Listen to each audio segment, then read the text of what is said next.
जय जय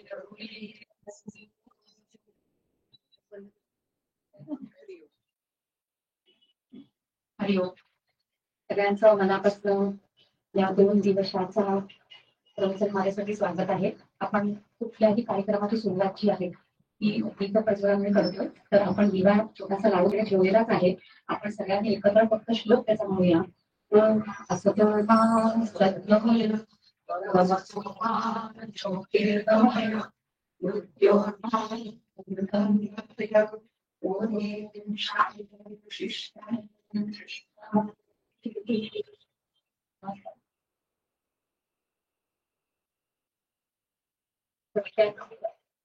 काय हेतू नाही, आता आपण सगळं एकत्र भेटणार त्याच्याबद्दल बोलते.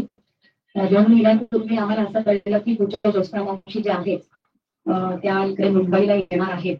आणि मग आम्ही सगळ्यांनी त्यांना असं म्हटलं की जर तुम्ही येणारच असाल तर आपण एखादी छोटीशी प्रवचनमाला ठेवावी असं आम्ही त्यांना सांगितलं. आणि 2 दिवस तरी नक्की आम्हाला तुम्ही तुमचे द्यावेत असं आम्ही त्यांना सांगितलं. आणि त्यांनी उदार अंतःकरणाने ते कबूल केलेलं आहे. आणि आम्ही विषय काय घ्यावा चिंतनासाठी असाही विचार होता. आणि त्याच्यामधले 1-2 विषय आम्ही सांगून बघितले. आणि हा जो विषय आता आपण 2 दिवसाचा निवडलेला आहे तो विषय त्यांच्याकडनं आलेला आहे बरं का. आणि तो बहुतेक करून आधी कोणीही हाताळलेला नसणार आहे. म्हणजे समर्थांची जी आपण सज्जनगडावर ज्यांनी जे गेले असतील त्यांना हे माहिती की सज्जनगडावर सकाळी काकड आरती होते. आणि अगदी शेजारतीपर्यंत वेगवेगळी उपासना आणि समर्थांनी जी सांगितलेली आहे त्याच्यामध्ये शेजारती पण आहे. आणि त्याचा अर्थ बऱ्याच वेळा आपल्याला माहीत नसतो. म्हणून आपण काकड आरती आणि शेजारती याच्यावर चिंतन करावं हा विषय त्यांच्याकडनंच आलेला आहे. बऱ्याच जणांना समोर बसलेले जे वक्ते आहेत त्यांच्याबद्दल माहिती नसेल म्हणून एक औपचारिक ओळख एखादा कार्यक्रम आपण जेव्हा करतो तेव्हा ओळख करून द्यायची असते वक्त्यांची. ओळख करून द्यायचा प्रयत्न आधी करते. एखाद्या मोठ्या व्यक्तीचा 5-10 मिनिटांमध्ये खरं म्हणजे ओळख पूर्ण होऊच शकत नाही. आणि लौकिकातली ओळख पण मोठी आहे आणि पारलौकिकातली ती ओळख शब्दांमधनं अपुरीच पडत असते. आपल्या समोर आता वक्त्या म्हणून बसलेल्या प्रवक्त्यात म्हणूया त्यांना. त्यांचं नाव डॉक्टर ज्योत्स्नाताई पाटणकर अशा आहेत. त्या रत्नागिरीला राहायला असतात. आणि अगदी आधीपासून म्हणजे चित्तशुद्धी असल्यामुळे एक चित्तशुद्धी जोपर्यंत होत नाही तोपर्यंत आपण या आध्यात्मिक अभ्यासाकडे किंवा ईश्वर प्रणित असं काहीतरी इकडेपर्यंत आपण वळतच नाही. आणि ते मुळातच असल्यामुळे संतांच्या वाङ्मयाकडे त्यांची ओढ निर्माण झाली सुरुवातीला. आणि त्याच्यानंतर ईशकृपेमुळे त्यांना सद्गुरूंची प्राप्ती झाली. आणि त्यांच्या सद्गुरू म्हणजे परमपूज्य डॉक्टर श्रीकृष्ण देशमुख गुरुकुळ यांचा अनुग्रह त्यांना लाभला. आणि एकदा अनुग्रह मिळाल्यानंतर निश्चित अशी दिशा अभ्यासाची ही ठरली. लौकिकातली त्यांची ओळख म्हणजे त्या स्वतः MBBS आहेत आणि MD आहेत. आणि आता 77 वय असणार आहे त्यांचं. आणि म्हणजे तेव्हाच्या काळी MBBS वर न थांबता पुढे MD पण त्यांनी केलेला आहे. आणि उत्तम व्यवसाय त्यांनी केलेला आहे. सेवा रुजू त्यांनी केलेली आहे. आणि हे सगळं करताना म्हणजे आम्हाला त्या गेले 3-1 वर्ष ते आम्हाला आचार्य म्हणून लाभलेले आहेत. आमचा छोटासा अभ्यास खूप आहे. आणि त्याच्यामध्ये आम्हाला तर आचार्य म्हणून लाभलेल्या असायच्या. आणि त्याच्यामध्ये म्हणजे एकतर्फी जोडलं जातंय आणि आम्ही सगळे एकतर्फी ऐकतोय असा तो अभ्यास वर्ग नाहीये. तो अजूनही आमचा अभ्यास वर्ग चालू आहे. त्याच्यामध्ये आम्हाला 2 आचार्य आहेत. एक आमच्या आपल्या समोर बसलेल्या आहेत त्या आणि दुसऱ्या मुक्ताताई बाळगेकर म्हणून. आणि आम्ही सगळे मिळून एकत्र आपला अभ्यास जो आहे जो काही विषय ठरलेला आहे आधी 2 वर्ष आम्ही सगळ्यांनी पंचदशी म्हणून एक विषयाचा अभ्यास केला. आणि आम्ही सगळेजण अभ्यास करताना आमचं काय चुकतंय बघा. म्हणजे असे आचार्य आपल्याला हल्ली मिळतात का. पण एकतर्फी नुसती प्रवचनं चालू असतात. आणि प्रवचनात आपल्याला बऱ्याच जणांना असं वाटतं की आम्ही प्रवचनं ऐकतो म्हणजे आमचा अभ्यास चालू असतो. ही अतिशय चुकीची संकल्पना आपली आहे. पण आपण फक्त प्रवचन जे ऐकतो ती वक्त्याचा अभ्यास असतो, तो आपला अभ्यास नसतो. अभ्यास निश्चित होतो. प्रवचन श्रवण केल्याने अभ्यास होतो. पण त्यालाच फक्त अभ्यास म्हणू शकत नाही. आपल्याला स्वतःला त्या ग्रंथाकडे जावं लागतं बरं का. आणि आपल्याला स्वतः नातं एका ग्रंथाशी निर्माण करावं लागतं. म्हणून अभ्यास कसा करावा अशा बारकाव्यांसकट ज्यांनी आम्हाला शिकवलेलं आहे. म्हणजे स्वतः परिपूर्ण आहे. लौकिकाची ओळख म्हणजे अजून एक सांगायची की वयाच्या 50व्या वर्षानंतर परंतु डॉक्टर काका म्हणजे त्यांचे श्रीगुरु त्यांचे जेवढे जेवढे ग्रंथ आहेत त्या ग्रंथांचं DTP ते शिकले. म्हणजे एक बघा DTP म्हणजे सगळं टाईप करून काढणं. पण अजून एक आपण विचार करूया की श्रीगुरूंच्या ग्रंथांचं DTP करण्यामध्ये त्यांच्या डोळ्यात श्री गुरूंचे विचार किती गेलेले असणार आहेत. आणि परत त्या नेहमीच असं म्हणतात की माझे डोळे जे आहेत ते चुका शोधतात नेहमी. तर ते आमच्यासाठी इतकं महत्वाचं असतं की आम्ही बोलताना आमच्या अभ्यास वर्गांमध्ये जेव्हा आम्ही बोलतो, विचार सांगतो, आम्हाला जे कळलंय ते म्हणजे संकल्पना वगैरे चुकणं वगैरे ही फारची पुढची गोष्ट आहे. म्हणजे संकल्पना चुकल्या तर आम्हाला सांगितलंच जातंय, पण शब्दोच्चार जरी चुकले तरी तिकडे आम्हाला सांगितलं जातं नाही असं शब्द उच्चारायचा नाहीये. असे आचार्य आम्हाला लाभलेले डीटीपी त्यांनी स्वतः इतके वर्ष डॉक्टर काकांचे ग्रंथ जर तुम्ही पाहिले तर त्या सगळ्यांमध्ये आपल्याला ठावशींचं नाव आपल्याला दिसतं. अजून एक त्यांची ओळख सांगायची म्हणजे त्यांनी स्वतः ग्रंथ पण लिहिलेले आहेत. त्याच्यामध्ये मधुसूदन सरस्वतींचा भक्ती रसायनासारखा ग्रंथ आहे. त्यांचे कित्येक लेख वेगवेगळ्या मासिकातनं सतत प्रकाशित होत असतात. सज्जनगड मासिक आहे किंवा अजून विकास मासिक असं असते ज्याच्यामध्ये अस्सल बारमासिक विषय हाताळले जातात. अशा ठिकाणी त्यांचे सतत लेख येतात. आणि अजून एक गोष्ट मला नमूद करावीशी वाटते त्यांच्याबद्दल की इंटरनेटवर युट्यूबवर जर तुम्ही गेलात तर विवेकसिंह नावाचा जो ग्रंथ आहे तो मुकुंदराजांचा, म्हणजे आपण ज्ञानेश्वरीला आद्य मराठी ग्रंथ म्हणतो, पण ज्ञानेश्वरांच्या पण आधी मुकुंदराज म्हणून होऊन गेले, ज्यांनी पहिला मराठीतला ग्रंथ लिहिलेला आहे. आणि तो इतका सुंदर आहे, तो ग्रंथाचा अभ्यास आम्ही यांच्याबरोबर केलेला आहे. आणि प्रत्येक ओबीवर पूर्ण विवेकसिंधू मधल्या प्रत्येक ओबीवर आज त्यांचं प्रवचन आपल्याला युट्यूबवर मिळतं. आणि हे जे काम आज यांच्याकडनं झालेलं आहे, आता तरी या भूतलावर असं काम कोणाकडनंही झालेलं नाहीये. अशा लक्ष आपल्याला लाभलेले आहेत जे आपल्याला अस्सल परमार्थ शिकणार आहेत. विसरलेला वक्ते आधी, कारण बघून बोलत नाहीये आणि बघून जरी बोलले असते तरी ते त्यांना आवडलं नसते. महत्वाची ओळख बहुतेक मी सांगायला विसरले, बरं झालं मी नोट्स पाहिले लिहिले होते ते. आता अगदी एका वर्षापूर्वी आधी आमच्या श्री गुरुंनी म्हणजे परमपूज्य डॉक्टर काकांनी त्यांना स्वतः श्री गुरु पदावर आरूढ व्हायची आज्ञा दिलेली आहे. आणि आपल्याकडे असं तत्वज्ञान असं म्हणतं की आपले श्रीगुरु जे असतात ते देहातले असावेत. आपल्याकडे श्रीगुरूंबद्दल आपल्याला जर काही प्रश्न विचारायचा असेल, प्रापंचिक प्रश्न नाही बरं, पारमार्थिक प्रश्न, तर ते विचारायचे असेल तर सोय काय, आपल्याला उत्तर कसं मिळणार. त्यामुळे सद्गुरू जे असावेत आपल्या समोर सद्गुरूच्या स्वरूपात आता त्या बसलेल्या आहेत. मी त्यांना विनंती करते त्यांनी प्रवचनाला सुरुवात करायची, पण त्यापूर्वी आपण एक छोटस, आता कारण आपला विषय जो आहे तो समर्थांचाच विषय आहे म्हणून समर्थांचं एक पद आपण आधी ऐकणार आहोत. आणि ते झाल्यानंतर मी पुढचं ज्योत्स्ना मावशींना विनंती करेन की त्यांनी प्रवचनाला सुरुवात करावी. तत्पूर्वी पद्मजा आपण इकडे यावं आणि समर्थांचं एक पद घ्यावं.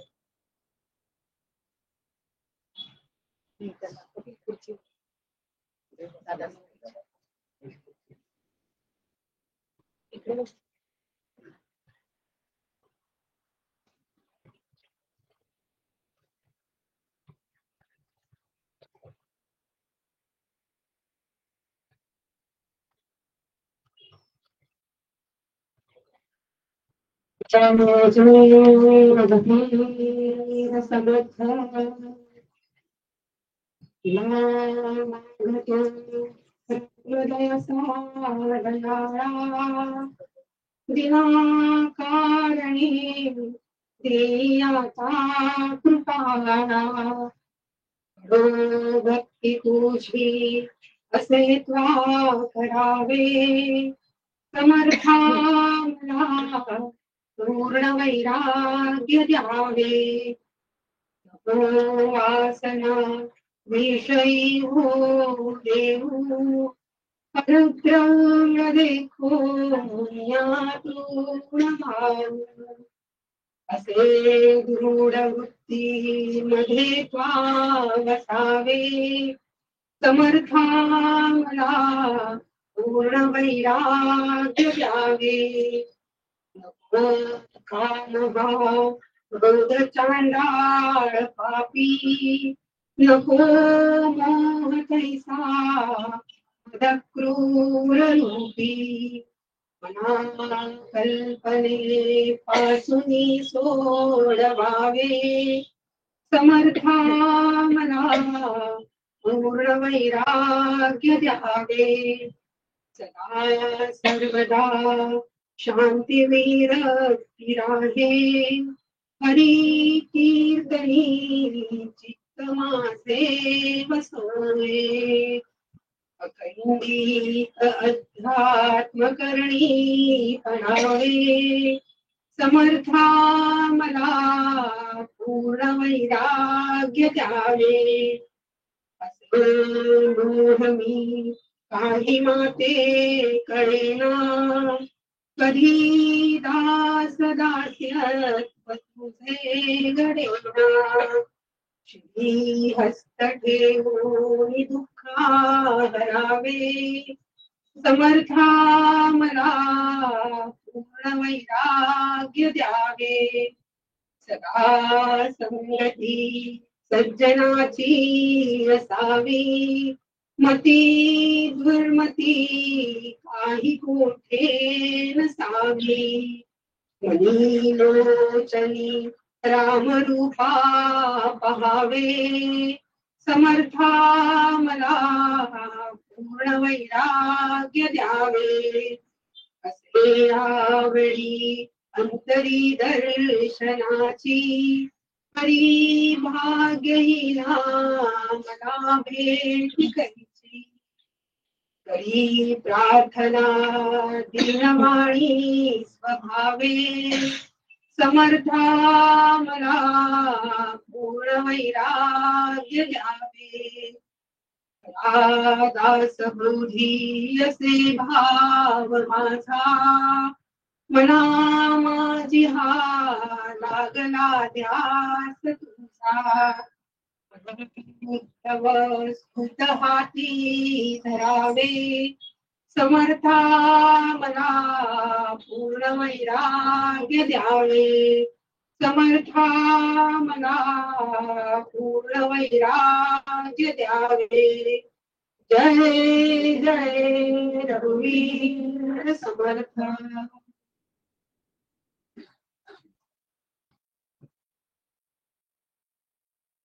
तुझ्या मावशीने प्रवचनाला सुरुवात करावी अशी तुम्हाला विनंती करूया.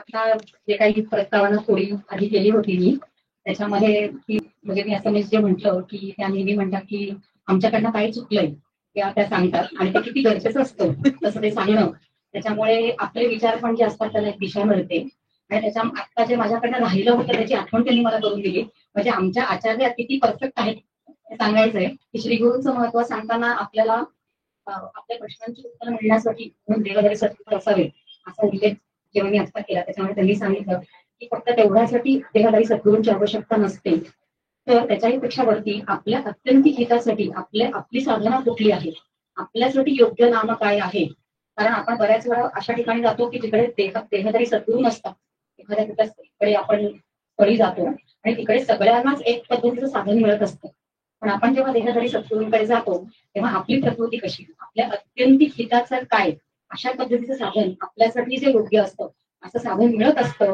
हे सांगायला मी विसरले हे तेवढं त्यांनी मला आता आठवण करून दिलेली आहे आणि अजून एक गोष्ट माझ्याकडे राहिली होती त्याच्याबद्दल मी उल्लेख करते बरं झालं मी आता परत एक माहिती घेतलं कारण आपण पाठीमागे बोर्ड जो बघतो आहोत शुगर अध्यात्म ट्रस्ट आमच्या श्रीगुरूंचं पाठीमागे आपल्याला फोटो दिसत आहे त्या शुगर अध्यात्मिक ट्रस्टच्या वतीनं आपण ही प्रवचनमाला आयोजित केलेली आहे शुगर अध्यात्म ट्रस्ट जे आहे ते मुरगुडपासून थोडंसं पुढे आहे आणि त्या ठिकाणी सतत अस्सल परमार्थावर अशी वेगवेगळ्या विषयांवर अभ्यास वर्ग चालू असतात आणि त्याच्यामध्ये कोणती एकच बोलतोय आणि सगळे ऐकतात असं नसतं तर आमच्या ग्रुप जो आहे तो आम्ही तिथे जातो आणि एक जण एक विषय घेतो आणि त्या व्यासपीठावर जाऊन बोलतो तर असं एखादं व्यासपीठ मला असं वाटत नाही की शिवगडसह एकही व्यासपीठ आता तरी भूतलावर आहे जिकडे बरीच व्यासपीठ आहे जी अभ्यास करतात जे शंकर भाषा म्हणजे शंकराचार्यांचं अद्वैत तत्वज्ञान त्याच्यावर जेवढे ग्रंथ आहेत त्याच्यावर तिकडे या ठिकाणी सतत अभ्यास केला जातो आणि मला शुगर अध्यात्म ट्रस्टला धन्यवाद द्यावं असं वाटतंय की त्यांनी आपला हा बोर्ड लावून दिलेला आहे आणि त्यांच्या वतीनं आज आपण हे 2 दिवसांची प्रवचनमाला जी आहे ती आयोजित आता मात्र मी मावशींना विनंती करते की मी बोलन. किती वेळ आहे मला?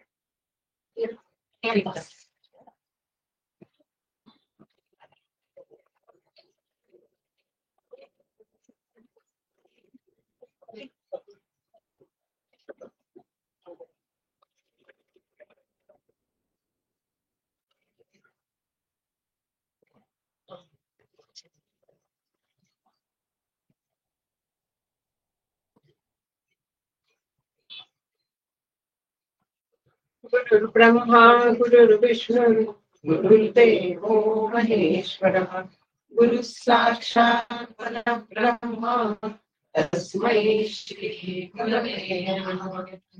मूकं करोति वाचालं पङ्गुं लङ्घयते गिरिं यत्कृपातमहं वन्दे परमानन्दमाधवम्.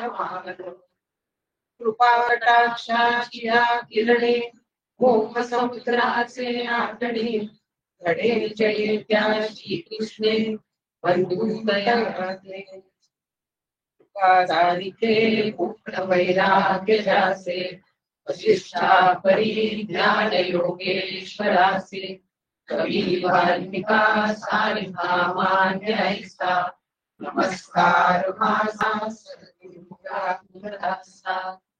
रामाय रामभद्राय रामचंद्राय वेदसे रघुनाथाय नाथाय सीताय पतये नमः.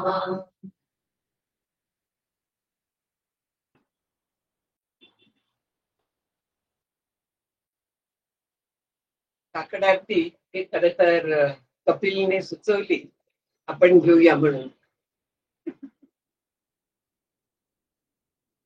कारण गडावरती काय किंवा आपण बऱ्याच ठिकाणी काकड आरती करतो. उपासना जी आपली असते तर त्याच्यात आपण काकड आरती करतो. आणखी कुठचीही जी उपासना असते तर ती उपासना करताना त्याचा अर्थ लक्षात घेऊन जर का ती केली तर त्याचं फळ खरं मिळतं. अर्थवेद पोथी काय म्हणून एकनाथ महाराज म्हणतात, किंवा न जाणता कोटीवरी साधने केली परोपरी तरी मोक्षाचा अधिकारी होणार नाही म्हणून समर्थांनी सांगितलेलं आहे. त्यामुळे जी कुठची आपण साधना करत असतो तर ती साधना जाणून करायला लागते. काकडा आपल्याला माहिती आहे की एक काडी असते, त्याला आपण जिंध्या गाळतो तर त्याला तुपात बुडवतो, आणखीन तो पेटवून त्यांनी आपण वाळतो. आणि त्या करत असताना त्या देवाला आपण आता उठा म्हणून सांगतो. म्हणजे काय करतो आपण, आपली जी पद्धत आहे ती आपण नेहमी देवावरती करतो की आपण झोपतो, मग देवाला आपण शिरारती म्हणून झोपवतो, देवाला आपण काकडा म्हणून उठवतो. देव वास्तविक पाहता कायम जागा असतो, कायम असतोच, पण आपण आपलं सगळं त्याच्यावरती करतो. आपल्याला जे आवडतं त्याचा आपण नैवेद्य दाखवतो, आणखी मग तो प्रसाद म्हणून आपण घेतो. प्रसाद म्हणून न घेता जर का नुसतं आपल्याला आवडतं म्हणून खाल्लं तर त्याचा परिणाम वेगळा होतो, आणि प्रसाद म्हणून तोच पदार्थ जेव्हा आपण खातो तर त्यावेळेस त्याचा परिणाम वेगळा होतो. प्रसाद केव्हाही आपलं चित्त शुद्ध करण्यासाठी, सत्वगुण वाढवण्यासाठी हा प्रसादाची भावना उपयोगी असते. मग ती भेळ पाणीपुरी जरी त्याला दाखवून खाल्ली तरी देखील तो आपला सत्वगुण वाढवेल, रजगुण न वाढवता प्रसाद म्हणून घेतला तर, नाहीतर नाही. तसा हा इथे काकडा जो आहे हा काकडा देवाला उठवण्यासाठी आहे. त्याच्या मागे काही काही जे काय म्हणूया कशासाठी काय आहे हे समर्थांनी खूप छान पद्धतीने सांगितलेलं आहे. तर त्याचा आपण थोडक्यात विचार करू. मी नमनाला घडाभर तेल घालू शकत नाही, घडाभर सोडा तेलच घालू शकत नाही, फारशी प्रस्तावना मला करता येत नाही, हे अगदी मान्य करते मी. कधी करायला हवी, त्याच्या मागचं बॅकग्राऊंड सांगायला हवं, पण ते नाही होत माझ्याच्याने. श्रीरामांचा काकड आरती गडावरती नियमित होते. ती पहाटे 5:30च्या सुमारास असते. ती समर्थ म्हणतात की काकड आरती परमात्मया रघुपती. मी पूर्ण आधी वाचते, बहुतेकांना माहिती आहे. पण एकेकांना त्या गजरात आपल्याला शब्द कळत नाही. म्हणजे माझं तरी तसं झालेलं आहे. जेव्हा समोर पुस्तक ठेवून मी पाहिलं तर तेव्हा मला त्याचे शब्द कळले होते. आणखी मग लक्षात आलं की याच्यात केवळ समर्थाने अद्वैत वेदांत सांगितलाय. आकडा असो, शेजारती असो, संध्याकाळची आता हिने एक करुणाष्टक म्हटलं, त्याच्यातलं वैराग्याची प्रार्थना केली. जर का आपण त्या सगळ्या गोष्टींच्या अर्थाकडे लक्ष दिलं तर आपला पण भाव तसा होतो. आणखी त्याचा जो फायदा होतो तो नुसतं मेकॅनिकल म्हणून नाही होत. कुठचीही ही गोष्ट अर्थासहज त्या भावासह करायला हवी. विशेषतः करुणाष्टक जी आहे ती त्या भावाने जर का आपण म्हटली तर त्याचा विलक्षण परिणाम जाणवतो. तसंच आपण तो देव आता झोपलेला आहे, देवा आता उठायची वेळ झाली, तेव्हा तुम्ही उठा. या पद्धतीने म्हणजे भक्तांच्यासाठी उठा म्हणून सांगतायत की काकड आरती परमात्मया रघुपती, राजा राम रघुपती, जीवी जीवा, जीवी जीवा. त्याला पूर्वी त्या अनुस्वार होते. आता हिने माझ्या चुका काढण्यावरनं सांगितलं. मी प्रूफ रिडिंग पण करते, तर त्याच्यामुळे जेव्हा अनुस्वार येतो तेव्हा सप्तमी, तृतीया वगैरे विभक्ती येतात आणि त्याचा अर्थ मग ताबडतोब आपला वेगळा होतो. रस्व दीर्घ आलं की अर्थ बदलतात. शिव आणि शिव बरोबर आहे, शब्द एकच आहे. हल्ली रस्व दीर्घाकडे कोणी लक्ष देत नाही, याच्यातनं अर्थ बदलतो. जीवी म्हणजे जीवामध्ये सप्तमी येते. जीवी जीवा प्रकाशली कैसी निजात्म ज्योती, त्रिगुण काकडा द्वैत घृते हिंबीला, उजळली निजात्म ज्योती तेने जळून या गेला.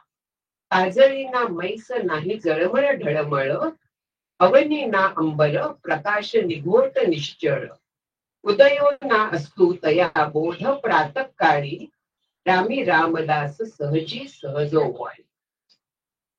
एवढी ती आरती आहे. त्याच्यात आता काकड आरती आपण पाहिलं की काकडा जो बनवतात आणखी तो ओवाळतात म्हणून काकड आरती. काकड आरतीला आपल्याला पाहिलं असेल की प्रसाद काय देतात, लोणी साखर. पहाटे जातो आपण आणि लोणी साखरेचा प्रसाद असतो, उपाशी पोटी जातो. लोणी साखर जी आहे ते दिवसभर जे आपण देवाला त्रास देतो त्याचं पित्त वाढू नये म्हणून लोणी साखर आहे, औषध आहे ते. ऍक्च्युअली आपल्या सगळे जे धर्मशास्त्रात बसवलेलं आहे ना, तर ते एकतर आपल्या पारमार्थिक उन्नतीसाठी तरी आहेत ते, किंवा आरोग्याच्या दृष्टीने. आपले सणावारांना जे पदार्थ सांगितलेले आहेत ते आरोग्याच्या दृष्टीने. तसाच हे जे लोणी साखर आहे ते ऍसिडिटीला उत्तम औषध आहे. उपाशी पोटी लोणी साखर जर का खाल्लं, कोलेस्ट्रॉलचा तिथे विचार नाहीये. हल्ली कोलेस्ट्रॉलने फार लोण्याने कोलेस्ट्रॉल तसं वाढत नाही. अर्धा चमचा लोणी अर्धा चमचा खडीसाखर जर का खाल्लं तर ऍसिडिटी पासून सुटका मिळायला फार मदत होते. नंतर अर्धा एक तास काही घ्यायचं नाही. पूर्वी देवळात जाऊन काकडा व्हायचा, नंतर घरी यायचे, कामाला लागायचे, खाण्याला मध्ये वेळ नसायचा. उपाशी पोटी खायचा आणि उपाशी पोटी नंतर एक तास तरी राहायचं, अर्धा एक तास. खूप फरक पडतो. म्हणजे ह्याच्यात देखील आपल्या प्रसादात त्या काकड्यामध्ये पहाटे उठायची सवय लागावी, सगळ्या बाजूनी आपल्या ह्याच्यात शास्त्र बसवलेलं आहे. हल्ली काय होतं, केवळ श्रद्धेने जर का सांगितलं की धर्मामध्ये, पूर्वीच हे होतं की इष्टम धर्मेण योजे, म्हणजे जे प्रकृतीला किंवा आपल्या परमार्थाला इष्ट आहे ते धर्मामध्ये बसवलं की लोक करतात. हल्ली उलट झाले. धर्म सांगतो म्हटलं की लोक पाठ फिरवतात. त्याच्या मागचं सायंटिफिक कारण सांगितलं तर लोक तसं करतात. तर त्यामुळे मग मी आता हे काकडाच्या काळात का अशा पद्धतीने सकाळी पहाटे उठवून, आपण जर का पाहिलं की पहाटे उठलो ना तर दिवस आपल्याला बराच मोठा मिळतो. पुष्कळ कामं त्या काळात होतात. उशिरा उठलं उशिरा झोपलं प्रकृतीला वाईट आहे, सगळ्या बाजूने वाईट आहे. काकड्याच्यासाठी पहाटे उठायचं, तिथपर्यंत जायचं. मॉर्निंग वॉक होतं. विशेषतः बायकांना पूर्वीच्या काळी बाहेर पडून अशा पद्धतीने नाही जमायचं, पण काकड्याच्या निमित्ताने बाहेर पडता यायचं. आणि प्रसाद लहान मुलांना घेऊन जायच्या. आमच्या लहानपणी आजी घेऊन जायची आम्हाला. म्हणजे ह्या सगळ्या गोष्टी त्या काकड्याच्या वेळात, प्रसादात, म्हणण्यात सगळ्याच्यासाठी आहे. कोणाची आता ही काकड आरती समर्थ सांगताय? तर परमात्म्याची. परमात्मया रघुपती. जो रघुपती आहे, म्हणजे आपण श्रीराम म्हणतो, श्रीराम सगुण आहे, अवतार आहे. हा अवतार जो आहे तो कोण आहे? परमात्मा. परमात्मा या रघुपती, म्हणजे तिथेच निर्गुण आणि सगुण उभय रूप सांगितलेलं आहे. समर्थ सांगतात ना की सगुणाचे आधारे निर्गुण पाविजे निर्धारे सारा सार विचारे संत सांगे. सगुणाचा आधार आहे रघुपती म्हणून. रघुपतीला आपण उठवतोय, निर्गुणाला निर्गुण जे आहे तर तिथे आपण काहीही करू शकत नाही. तो अमन आहे, अबुद्ध आहे, तिथे काहीच नाही, निर्विकार आहे. त्याला काय प्रार्थना करणार नाही, तो काय उत्तर देणार? त्याला वाणी नाहीये, त्याला मन नाहीये, काहीच तो करू शकणार नाहीये. पण तो जेव्हा सगुणात येतो तर त्यावेळेस तो हे सगळं करतो. आणखी आपण त्याची प्रार्थना करतो, पण त्याचं स्वरूप जाणून करतो.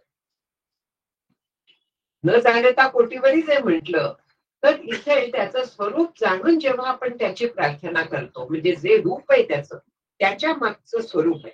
राम आपल्याला अवतार रूप दिसतोय, पण राम हा कोणाचा अवतार आहे? श्री विष्णूंचा अवतार आहे. आणखी विष्णू काय आहेत? ईश्वर जेव्हा सत्वगुण स्वीकारतो त्यावेळे त्याला विष्णू म्हणतात. रजोगुण स्वीकारतो तेव्हा ब्रह्मदेव म्हणतात. आणि तमोगुण स्वीकारतो तेव्हा शंकर म्हणतात. शंकर तमोगुणी नाहीये, तो ईश्वर आहे. पण नाशासाठी तमोगुण आवश्यक आहे, म्हणून तो तमोगुणाचा ईश्वर स्वीकार करतो. इथे सांभाळण्यासाठी सत्वगुणाचा स्वीकार. परित्राणाय साधूनाम विनाशायाचे दुष्कृताम धर्म संस्थापनार्थाय, यासाठी अवतार घेतो ईश्वर. आणि मग विष्णू रूपाने त्याचे ते अवतार असतात. विष्णूचे अवतार आपण म्हणतो, केवळ दशावतार नाहीये. भागवत जर का पाहिलं तर तिथे 24 अवतार, बरोबर आहे का? तसे सांगितलेले आहेत. आणखी तेवढेच नाही तर यद यद विभूतिमत सत्वम श्रीमतोर्जितमैवच, प्रत्येक ठिकाणी तो त्याचा अवतारच आहे, ते त्याचंच रूप आहे. जिथे जिथे उत्तम गुण आहे ते त्याचं रूप आहे, हे लक्षात घ्यायचं. आणखी कुठलीही जेव्हा धर्म कार्य होतं तर त्याच्या त्या रूपात तो विष्णू जगाचा सांभाळ करत असतो. म्हणून परमात्मा या श्री रघुपती हे तिथे त्यांनी सांगितलेलं आहे. सगुण आणि निर्गुण दोन्ही एकत्र आहे. त्या सगुणाला निर्गुणाच्या आधारे अधिष्ठान जे आहे ते निर्गुणाचं आहे. पण मी उठवतोय कोणाला? समर्थ जे म्हणतात ते उठवतोय रामाला उठवतोय. श्रीराम जो आहे त्याला मी उठवतोय, पण त्याच्या मागच्या अधिष्ठानाचं मला भान आहे. उपासनाची करायची त्या अधिष्ठानाचं भान ठेवून नेहमी करायची, म्हणजे ती अधिष्ठानापर्यंत पोचते. जर का नुसती त्या दैवताची उपासना केली तर ती त्या दैवतापर्यंत पोचेल. त्या दैवताला विशिष्ट सामर्थ्य दिलेलं आहे, त्या सामर्थ्यानुसार फळ मिळेल. पण तीच उपासना जर का त्याचं स्वरूप जाणून केली, म्हणजे तो परमात्मा म्हणजे ब्रह्मरूप आहे हे जाणून जर का केलं तर आपल्याला प्रत्यक्ष परब्रह्माची प्राप्ती. नाहीतर आपण केवळ त्या दैवतापर्यंत पोहोचू शकतो. हे जर का आपण लक्षात घेतलं तर आपली उपासना जी आहे ती आपल्याला तिथपर्यंत येणार, म्हणजे मोक्षापर्यंत. पुन्हा मोक्ष म्हणजे काय? केवळ जन्म मृत्यूतून सुटका नाही, आनंद रूप होऊन राहणं हा मोक्ष आहे. अत्यंत आनंदात जगणं, मरणाची भीती जाणं हा मोक्ष आहे. म्हणजे तुकाराम महाराज जे आनंदाचे डोही आनंद तरंग हे म्हणायचे. संत समर्थांचं दासबोधातली ओवी आहे की संत आनंदाचे स्थळ, संत सुखची केवळ, नाना संतोषाचे मूळ ते हे संत. संत असे का झाले? कारण ते आनंद रूप ब्रह्माशी एकरूप झाले आणि त्यामुळे ते असे संत आनंदाचे स्थळ झाले. म्हणून आनंद रूप ब्रह्माशी एकरूप व्हायचं असलं तर आपल्याला ह्या सगळ्या ज्या उपासना आहेत त्या उपासना त्या रामाचं स्वरूप जाणून, म्हणजे तो परमात्म रूप आहे, ब्रह्मरूप आहे हे जाणून त्या उपासना आपल्याला करायला लागतात. तर त्या आपल्याला तिथपर्यंत देणार, नाहीतर त्या देणार नाहीत. हे अगदी लक्षात घ्यायचं. म्हणून इथे समर्थ जे म्हणतायत की आरती करतोय ती रघुपती परमात्मा जो आहे त्याची करतोय. आता आरती करतोय म्हणजे काय करतो आपण? ओवाळतो म्हणजे आरती. जोपर्यंत प्रेम आहे तोपर्यंत आर्ततेने जी केली जाते ती आरती आहे. हे आरतीचे अर्थ लक्षात घ्यायला लागतात. केवळ ओवाळणं म्हणजे त्याचं सगुण रूप पूर्णपणे बघणं ही आरती केवळ नाही. आपण पूर्ण ओवाळतो ना, त्याचं संपूर्ण सुंदर रूप आपल्या दृष्टीला दिसतं, त्याच्याबद्दल प्रेमभाव जागृत होतो. पण त्याच्याबद्दल प्रेमभाव ठेवून मनात ती आरती करायची. तो केवळ उपचार नाहीये. जेव्हा आपण त्याचं सुंदर रूप बघतो तेव्हा त्या सौंदर्याबद्दल आपोआप अट्रॅक्शन निर्माण होतं. सुंदर काहीही पाहिलं की आपल्याला छान वाटतं आणि म्हणून ती आरती जी आहे ती पूर्ण त्याला नखशिखांत आपण बघत असतो, त्याच्याबद्दल प्रेम निर्माण होतं. आणखीन दुसरं आर्ततेने करायची गोष्ट, करून टाकायची गोष्ट नाहीये. तर मनात त्याच्या भेटीची आर्तता पाहिजे, त्याचं स्वरूप जाणण्याची आर्तता पाहिजे आणि अशा पद्धतीने ती आरती करायची आहे. अशी ही आरती परमात्म्या श्री रघुपतीची आहे. आणि ती केल्यानंतर काय होतं? अशी जेव्हा आपण आरती करतो तेव्हा जीवा प्रकाशली कैसी निजात्म ज्योती. समर्थांचं हे पूर्ण वेदांत प्रचूर आहे म्हणतीये ना. आता जीवी म्हणजे सप्तमी म्हटलं मगाशी, म्हणजे जीवामध्ये, जीवात, जीवाला निजात्म ज्योती प्रकाशली. म्हणजे काय झालं? निजात्म ज्योती प्रकाशली म्हणजे तिथे काय दिवे लागले का? आम्ही दिवे लावतो पुष्कळ. पण ही जी निजात्म ज्योती प्रकाशली, निज आत्मज्योती, निजात्मज्योती, निज म्हणजे स्वतःचीच, मी आत्मरूप आहे. आणखी आत्मरूप मी, ते मला ज्ञान झालं. आपण म्हणतो ना की प्रकाश पडला का, म्हणजे काय आहे? की ज्ञान झालं का? ही ज्ञानरूप ज्योती प्रकाशलेली आहे आतमध्ये, आपल्या ज्ञानरूप ज्योती प्रकाशली. निजात्म ज्योती म्हणजे स्वस्वरूपाचं ज्ञान झालेलं आहे, अशी ज्योती प्रकाशली. कोणाला प्रकाशली आहे? जीवाला. कुठे ती प्रकाशली? त्याच्या स्वतःमध्ये. ती कुठेतरी बाहेर दिसली असं नाही, तर त्या जीवाला स्वतःमध्ये ती आत्मज्योती प्रकाशित झाली, म्हणजे त्याला स्वरूपाचं ज्ञान झालं. काकड आरती ही जी ज्योत ओवाळते, तर ती ओवाळताना मला त्या परमात्म्याचं ज्ञान झालं, ज्याला मी ती आरती ओवाळतीये. तर तो आणखीन मी एकरूप आहोत हे निजात्म ज्ञान झालं. जीवामध्ये जीवाला निजात्म ज्योती प्रकाशली, आत्मज्योती प्रकाशली. आपल्याला ह्याची बघा साधना कोणी कोणी करतात. ज्योतीवरती त्राट करतात किंवा आधाराला जसं ओम घेतात, तर तशा पद्धतीने ज्योती घेतली जाते एक प्रतीक म्हणून. ते प्रतीक कसलं आहे?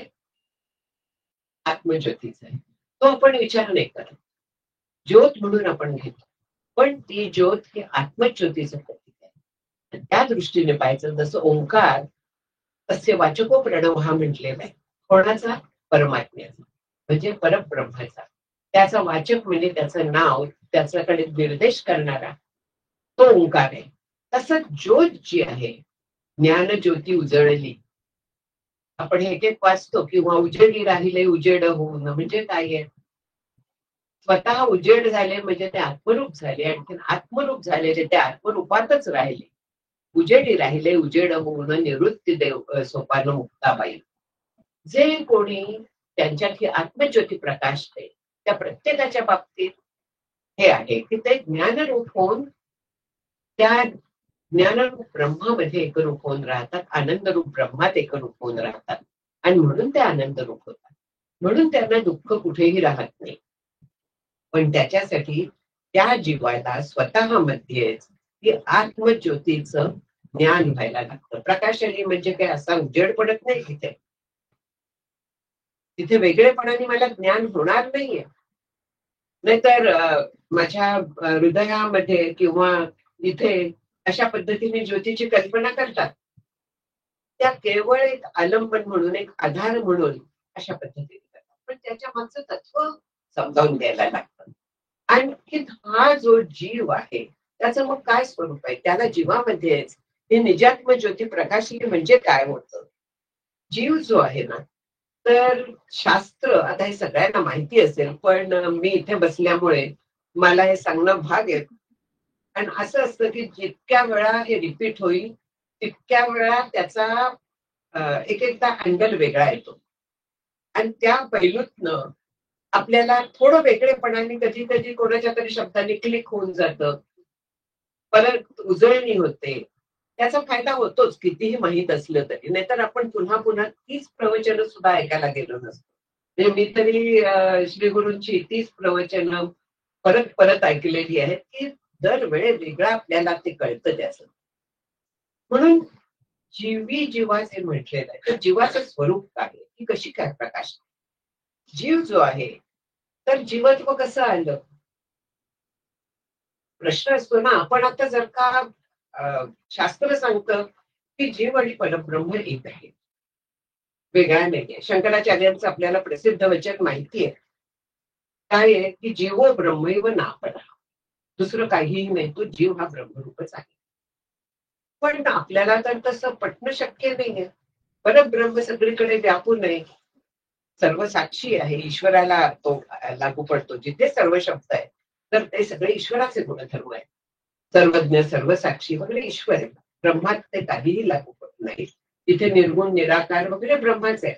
आणि मी तर काय निर्गुण आहे का, निराकार आहे का, चांगली माझी जाडी वाढत चाललेली आहे, भरपूर आहे, निश्चित आकार आहे, मग मी कशी काय. तिथे म्हणून जीवाचं स्वरूप आपल्याला जाणून घ्यायला लागतं की मनात कुठलेही संशय राहू नये. जीव म्हणजे अगदी बेसिक शास्त्र सांगायचं तर मूळ माया जी आहे, मूळ माया म्हणजे ब्रह्माला झालेली स्वतःची जाणीव.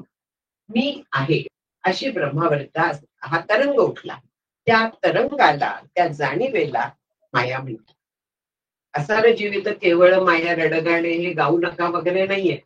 ही कविता होती आम्हाला लहानपणी. ते रडगाणं नाहीये, की केवळ जाणीवेला माया म्हणतात. समर्थ म्हणतात की जाणीवची तुकी माया माईक जाये विलया, हे पुढे सांगतात.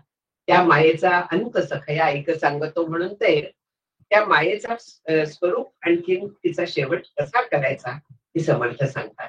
पण त्याच्यासाठी आधी स्वरूप जाणून घ्यायला लागतं. माया आणखीन ब्रह्म वेगळे नाहीत म्हणतात, ब्रह्माचं स्वरूप जाणून घ्यायला लागतं. हे सगळं जाणून घेणं आलं की आपल्याला त्रास होतो, पण तो त्रास सोसल्याशिवाय आनंद रूपता येत नाही. त्यामुळे त्रास शेवटी सोसायला लागतो. संसारात आपण एवढे त्रास सहन करतो, आणखीन त्याच्यातनं आपल्याला सुख मिळतं असं धरतो.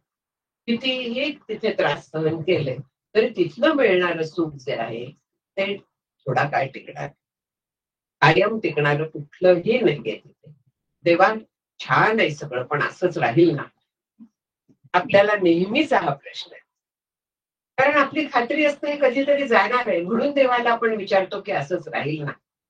म्हणून इथे जीवाचं जे स्वरूप आहे ते ही जी मूळ माया आहे ती एका व्यक्तीपुरती जेव्हा येते तर तेव्हा तिलाच अज्ञान किंवा अविद्या असं नाव आहे. म्हणजे मूळ मायेचा एका व्यक्तीपुरता जो भाग आहे त्याला अविद्या, त्यात पडलेलं जे ब्रह्माचं म्हणजेच आत्म्याचं एका व्यक्तीपुरतं जे ब्रह्म आहे त्याला आत्मा म्हणतात. आकाश सगळीकडे व्यापून आहे, पण ह्या ग्लासामध्ये जेवढं आकाश आहे त्याला ग्लासाकाश असं नाव आहे, ग्लासामधलं आकाश. तसंच संपूर्ण व्यापक जे ब्रह्म आहे त्या ब्रह्माच्या एका ह्याच्यात काय म्हणूया, व्यष्टीमध्ये म्हणा, एका शरीरात म्हणा, एका बुद्धीत म्हणा, सगळं एकच आहे. त्याच्यात जेवढा भाग अडकल्यासारखा आहे तो अडकत नाही. जसं आकाश अडकलेलं नाही तसंच ब्रह्मही अडकत नाही. तो जेवढा भाग आहे त्याला आत्मा म्हणतात. आता हा आत्मा आता आपण प्रकाश रूप म्हणतोय, ज्ञान प्रकाश आहे तो. आणखीन ही जी अविद्या म्हणूया किंवा माया म्हणूया ती शुद्ध आहे, सत्वगुणाची आहे बनलेली. तिचाच आविष्कार बुद्धी रूपाने होतो. जागृती ही बुद्धी आहे आणि झोपेत तिलाच अज्ञान किंवा अविद्या असं नाव आहे. तर तिच्यात ह्या ज्ञान स्वरूपाचा ज्ञान प्रकाश हाकतो, म्हणजे त्याला प्रतिबिंब पडतं असं दुसरं नाव आहे. ते प्रतिबिंब म्हणजे आरशात पडलेलं प्रतिबिंब नाहीये, तर तो ज्ञान प्रकाशाने ती बुद्धी आतून बाहेरून उजळून निघते. एखादा स्फटिक नेला सूर्यप्रकाशात किंवा आपला पेपर वेट वगैरे असतात पारदर्शक, काच असते, सूर्यप्रकाशात नेली ती आतून बाहेरून प्रकाशित होते. ते इतर बल्ब आहेत किंवा ह्या काचा इथे लावलेल्या आहेत, बरोबर आहे, आतमध्ये बल्ब आहे, बाहेर प्रकाश आलाय, तो काचेला प्रकाशित करूनच आला ना. काच आत्म पूर्ण प्रकाशित झाली. हा जो प्रकाश आहे तर त्या प्रकाशाला चिदाभास असं नाव. म्हणजे एकेका बुद्धीत पडलेला जो प्रकाश आहे तर त्या प्रकाशाला चिदाभास असं म्हणतात. म्हणजे किती घटक झाले? आत्मा जो व्यापून आहे, एका शरीरातलं ब्रह्म म्हणजे आत्मा किंवा शरीराबाहेरचा आत्मा म्हणजे ब्रह्म. शरीरात जेव्हा ब्रह्म असतं तेव्हा आत्मा म्हणतात, आणखी जेव्हा जगात सगळीकडे आपण आत्मतत्व बघतो तेव्हा त्याला ब्रह्म म्हणतात. दोन्हीत काही फरक नाहीये. हा जो आत्मा आहे ह्याचा जो ज्ञान प्रकाश आहे तो जेव्हा या शुद्ध सत्वगुणी बुद्धीत टाकतो, आता जसा म्हटलं म्हणजे बुद्धीला प्रकाशित करतो, तेव्हा त्याला चिदाभास म्हणतात. आणि हा चिदाभास जो आहे हा आपल्याला म्हणजे बुद्धीला, अंतःकरणाला आपल्या चैतन्य देतो. ज्ञानप्रकाश जो आहे तो या चिदाभासामुळे आहे आणि त्यामुळे मी स्वतःला चेतन समजायला लागते, ज्ञानी समजायला लागते, जिवंत समजायला लागते, मी कोणीतरी वेगळी आहे असं मला वाटायला लागतं. कारण त्या बुद्धीवरती अनेक जन्मांच्या संस्कारांची कुठं चढलेली आहे. मी देह, मी अमुक, मी तमुक, मला हे आवडतं ते आवडतं, ही सगळी जी आहे ती बुद्धीवरती या इच्छांची संस्कारांची कुठं चढलेली आहे. आणि त्याच्यामुळे ह्या पुटांमुळे त्या ज्ञान प्रकाश आपला झाकला गेलाय. मी कोण हे मला कळणं सुद्धा. कंदील पूर्वी लावायचो आपण, माहित नाही इथे आता मी खेड्यात वाढलेली आहे त्यामुळे मला तो कंदील माहिती आहे. पण मेणबत्ती म्हणूया, इन्व्हर्टर वगैरे याच्या आधी आपण मेणबत्त्या लावत होतो की नाही, त्या मेणबत्तीची काजळी यायची, आणखीन जिथे ती ठेवलेली असायची तर त्याच्यावरती ती काजळी साठायची. ती जर का काचेच्या ह्याच्यात आपण ठेवली तर त्या काचेवरती देखील तो काजळी धरते. मग प्रकाश कमी होतो की नाही? नक्कीच कमी होतो. किंवा या ह्याच्यात देखील जेव्हा आतमध्ये धूळ जाते कधी, तेव्हा त्याचा प्रकाश कमी होतो. कारचं पाहिलं असेल, कारचा जो दिवा असतो, दिव्याची काच जेव्हा नवीन असते कार तेव्हा बाहेर स्वच्छ प्रकाश येतो, आणि जेव्हा ती जुनं व्हायला लागतं तर तेव्हा ती काच जी असते तर ती थोडी धुसर होते आणि त्याचा प्रकाश कमी होतो. हे माझ्या कधी लक्षात आलं, एकदा गाडीच्या समोर कुत्रं आलं अचानक उडी मारून वरनं, आणखीन मेलं नाही पण त्यालाही लागलं आणि गाडीलाही लागलं. म्हणजे काच जी होती दिव्याची ती फुटली त्याच्या आघाताने. मग तिथे नवीन बसवली आणि मग माझ्या लक्षात आलं, अरे एका बाजूला प्रकाश जास्त पडतोय, एका बाजूला कमी पडतोय, हे का? मग ती माझी ट्यूब पेटली, प्रकाशलं माझ्या मनात की हा काच बदलल्यामुळे प्रकाश स्वच्छ बाहेर पडायला. आणि आधीची जी होती ती मलिन झाली होती, एखाद वेळी त्या प्रकाशाच्या तीव्रतेमुळे असेल किंवा धूळ बसली असेल आतनं, माहीत नाही, पण म्हणून तिचा प्रकाश कमी होता. तसंच आपल्या बुद्धीचं, त्याच्यावरती हा वासनांचा मलिनतेचा जो पडदा येतो, त्यामुळे आपण स्वतःला देह समजायला लागतो.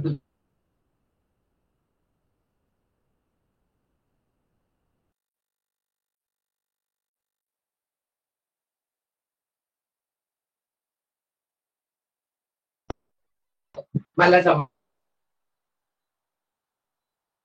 त्याच्यात मूळ काय आहे? आत्मा, त्याचा प्रकाश, आणि ज्याच्यात प्रकाश पडला आहे ती बुद्धी. ती बुद्धी कसली आहे? सत्वगुणाची किंवा तेज तत्वाची, म्हणजे पंचमहाभूतांची. पंचमहाभूत जी आहे ती मायेपासून निर्माण झाली आहेत. माया म्हणजे केवळ कल्पना. कल्पनेची सृष्टी केली, समर्थ सांगतात. आपण पारायण करताना वाचतो, सोडून देतो. त्याचा अर्थ काय आहे? कल्पनेची सृष्टी केली जे म्हणतात, माया मात्र निदम सर्व व्यक्तींच जगत त्याम जगत म्हणून म्हणतात. किंवा वाया मनले नाव एरवी हे कल्पनाची सावे व जयाचे निसंके जीवदशा वस्तू. माऊलींची होती ज्ञानेश्वरी.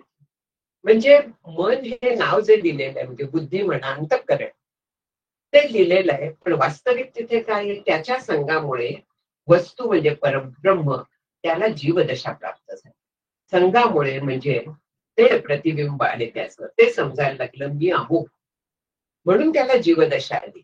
ह्या जीवाला स्वतःमध्येच ती आत्मज्योती प्रकाशली. म्हणजे त्याला त्याचं चिदाभास जो आहे, त्याला आपलं जे स्वरूप आहे, मूळ स्वरूप जे आहे ते कळलं. मी म्हणजे आत्मा आहे, मी म्हणजे परब्रह्म आहे, हे त्याचं त्याला कळलं. कशामुळे? साधनेमुळे, श्री गुरूंच्या कृपेमुळे.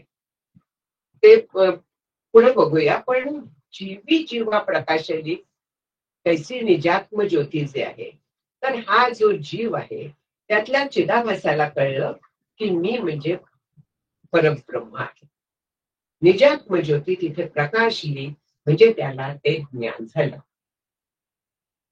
जीवामध्ये जीवालाच निजात्म ज्योती प्रकाशली, मी कोण आहे हे त्याला कळलं. हा मग काकडा कसला आहे? त्रिगुण काकडा, त्रिगुणांचा काकडा. आपलं स्वरूप काय आहे? प्रत्येकाचा जो स्वभाव असतो तो 3 गुणांचा बनलेला आहे. सगळे अभ्यासू आहेत. गीता बहुतेकांनी पाहिली असेल. त्याच्यात कुठचा त्रिगुण विचार, कुठच्या 17व्या अध्यायात, मी 18वा अध्याय 18 मध्ये पडे, दोन्ही अध्यायात 3 गुणांचा विचार खूप केलेला आहे.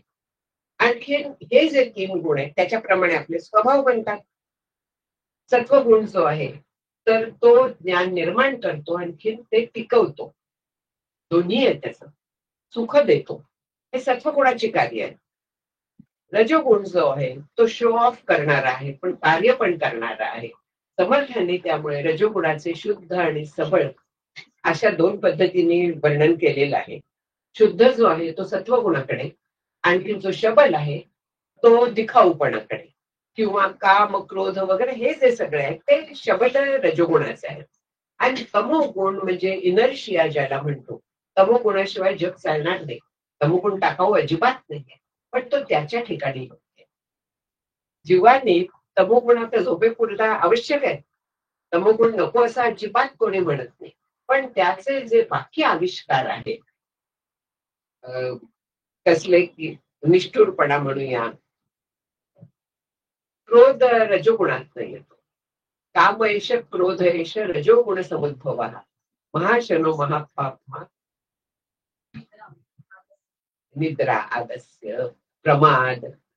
म्हणजे अगदी जाणीवपूर्वक ज्या कळताय पण तरी पण आम्ही कसं वागणार, हे सगळं जे आहे तमोगुणाचं.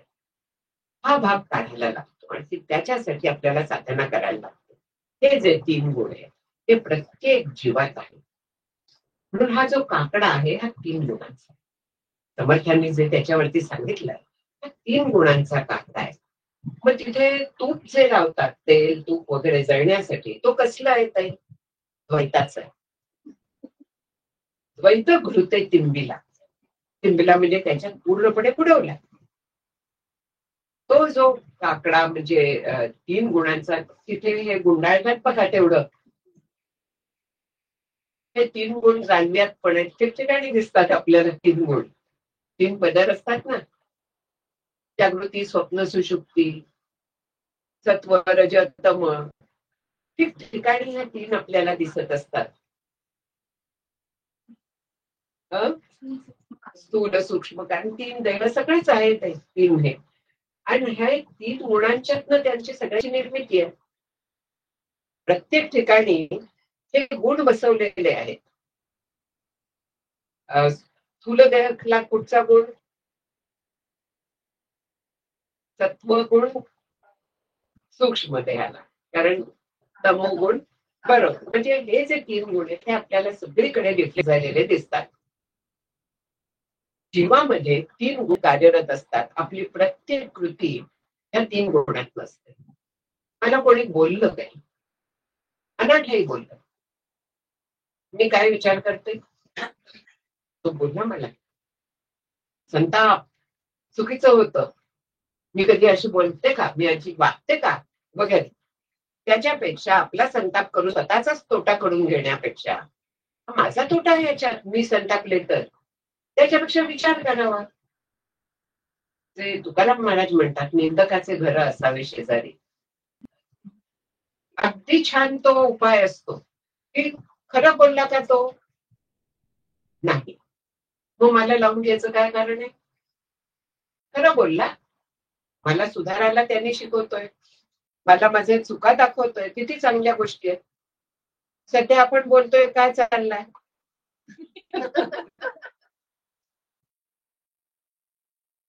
असंच चालतं की मगाशी म्हणाले आम्हाला चुका दाखवते म्हणून. निंदकाचे घर असावे शेजारी,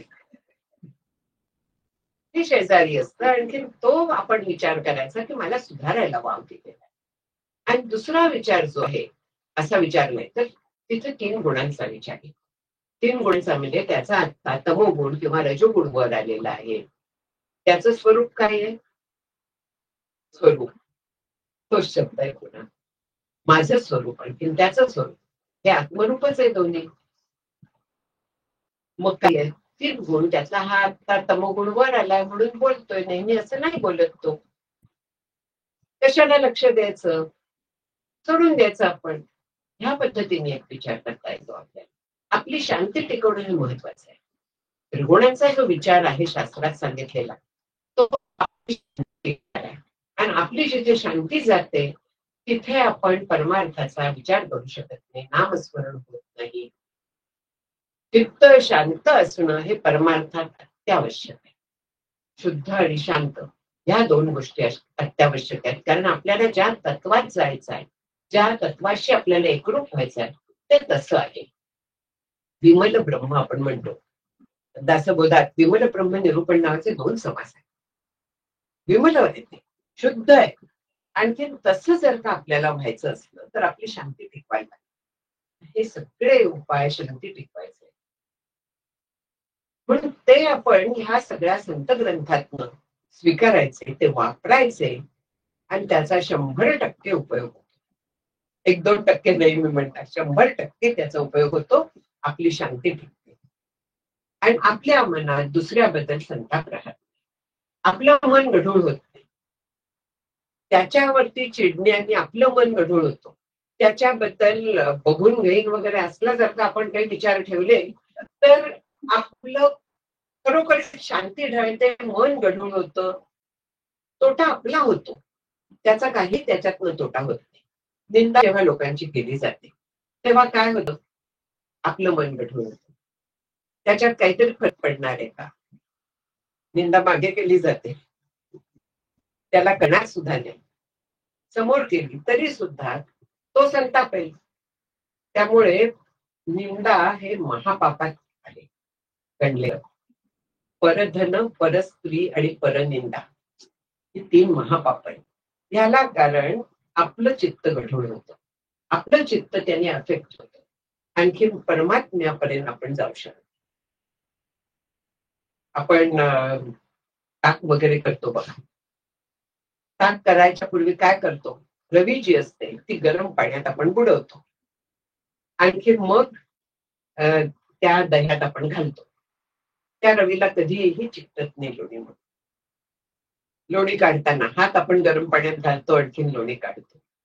म्हणजे हे आपल्या भोवती आपण एक कवच बनवतो. तसं विचाराचं कवच आपल्या भोवती बनवायचं असतं. आपल्यापर्यंत पोचवूनच द्यायचं नाही ह्या गोष्टी. किंवा दुसऱ्या पद्धतीने विचार केला तर हे कवच आपण आपल्यावरती घालून आपली दृष्टी बिघडवतो, असाही आपल्याला विचार करता येतो. आवरण आपल्या बुद्धीवरती येतं आणि त्याच्यामुळे आपली दृष्टी दूषित होते. म्हणून कुठच्याही पद्धतीने जर का आपण पाहायला गेलो तर आपल्याला लेप लावून द्यायचा नसला तर आपल्याला विचाराचं कवच, नामाचं कवच हे घालून घ्यायला, आणखीन आपलं मन गढूळ होऊन देऊ नये हे लक्षात घ्यायला लागतं. म्हणून त्रिगुण काकडा जो आहे तो द्वैत घृते तिंबीला, द्वैताचं घृत आहे, तूप आहे. कुठलंही काय द्वैत म्हणजे काय आहे? तो जिथे मीपणा आहे तिथे तू आलंच की नाही, त्याच्या सापेक्ष तू आला. मग मीतूपणाची झाली बोळवण म्हणून जे आपण म्हणतो, ती मीतूपणा म्हणजे द्वैत देव. द्वितीयात भयम भवती ही श्रुती आहे. जिथे दुसरं असतं तिथे भय असतं. आमच्या इथे झाडं बरीच आहेत. कधी त्या झाडात सळसळ येते, कधी तिथे माकडं रात्री नसतात पण बाकी पण काही पक्षी वगैरे येतात. कधी वारा आला तर ती झाडं खिडकीवरती आपटतात. भीती वाटते. आणि ही भीती वाटली की काय करायचं? डोक्यावर पांघरून झोपायचं? अजिबात नाही. उठायचं, तिथे जायचं आणि काय आहे, कशामुळे तो आवाज झाला हे पाहायचं. भीती जाते. कारण जर का शोधायला गेलं कुठच्याही गोष्टीचं मूळ, इथे द्वितीयाद्वय दोनपणाचं कारण काय आहे? तर मी स्वतःला वेगळी समजते, दुसऱ्याला वेगळी समजते, आणि असं समजत असल्यामुळे तिथे भय येतं. मला दुसऱ्यापासून भय असतं, स्वतःची मला भीती वाटत नाही. म्हणजे शहाण्या माणसाला आम्हाला मेडिकलच्या ह्याच्या आतवड्यांच्या इस्पितळात नाही तसं. म्हणजे आम्हाला पण नाही तसं. आणखी तिथे मग त्या काळात अमिताभ बच्चन फार पॉप्युलर होता. 2-4 अमिताभ बच्चन भेटले होते, नेहरू भेटले होते, बरेच भेटले होते. अभ्यास करायला सायकेट्रीचा आम्हाला तिथे जायला लागायचं. पण असं जे आहे म्हणजे मी स्वतःला वेगळी समजते म्हणजे या अर्थाने नाही, तर भिन्नत्व येतं. मी कोणीतरी आहे, ह्या देहातले हे सत्य आहे, ही आपली भावना असते. दुसऱ्याला पण आपण तसंच समजतो. आणि मग मला मरायचं नाहीये, मला इजा होता कामा नाहीये, म्हणून दुसऱ्यापासून मला भय वाटतं. द्वितीयात वैद्यम भवती, तिथे आपल्या अस्तित्वाची जी प्रेरणा आहे, सतची जी प्रेरणा आहे, ब्रह्म सच्चिदानंद आहे, ते माझे स्वरूप आहे.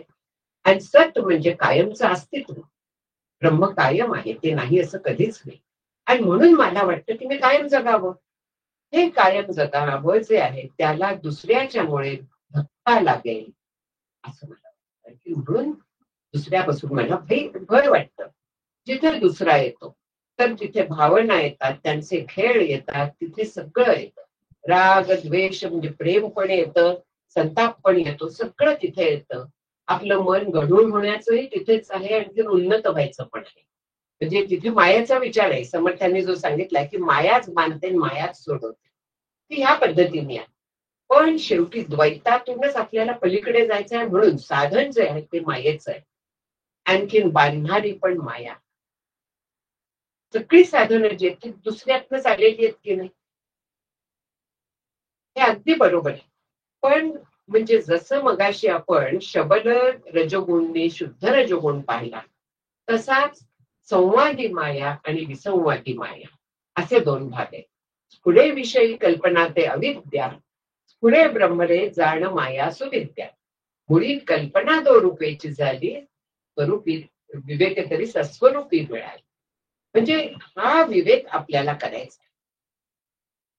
सुविद्या माया स्वीकारायची म्हणजे साधन स्वीकारायचं, श्री गुरूंवरची श्रद्धा, देवावरची श्रद्धा हे स्वीकारायचं.